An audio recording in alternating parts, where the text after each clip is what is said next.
Hello everybody, I'm Jackie K. Cooper, and my entertainment rundown for today is a review of the film The Eyes of Tammy Faye.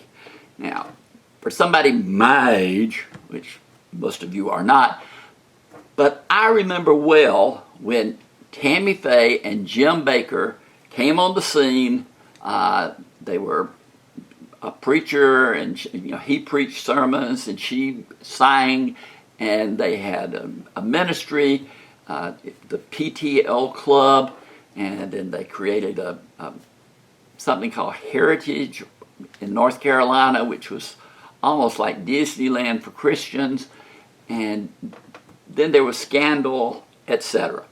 So this movie tells their story. It stars Jessica Chastain as Tammy Faye and Andrew Garfield as Jim Bakker. And you see from the time they meet in college and then their lives that go forward all the way through, the way they built up their careers and gained their, fame and reputation. But the movie is definitely from Tammy Faye's viewpoint. And I think Jessica Chastain was a producer on the film. She was the one who wanted to bring this story to the screen. There'd been a documentary called The Eyes of Tammy Faye, and she kind of took that as her basis for the film.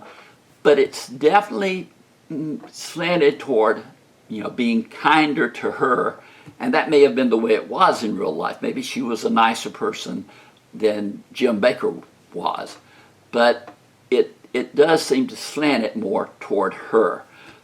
Her performance, Jessica Chastain's as Tammy Faye Bakker, is just great. She has the cadence of the voice, this bright lilt to her voice.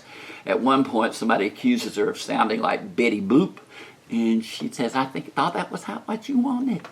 And so, but she does. It's almost a childish voice, but she has the look, because her eyes, had heavy mascara on them, and she was like famous for that look that she incorporated.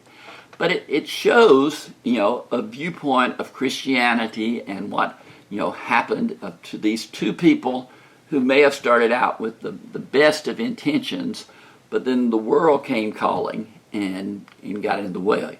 But also co-stars Vincent D'Onofrio, who I didn't even recognize in the film. He plays Jerry Falwell. And then Cherry Jones, who plays Tammy Faye's mother. They're both really solid actors. The film itself is rated PG-13 for profanity and sexual situations. I scored it 7 out of 10 because the acting in this movie is just outstanding. I think Jessica Chastain will probably get a nomination for Best Actress, when the Academy Awards are handed out. So if you have any interest at all in seeing this film and seeing, these two people's lives and how they hit the heights and then fell to the depths, then you'll want to take this in. But for today, this has been Jackie K. Cooper's Entertainment Rundown with a review of The Eyes of Tammy Faye.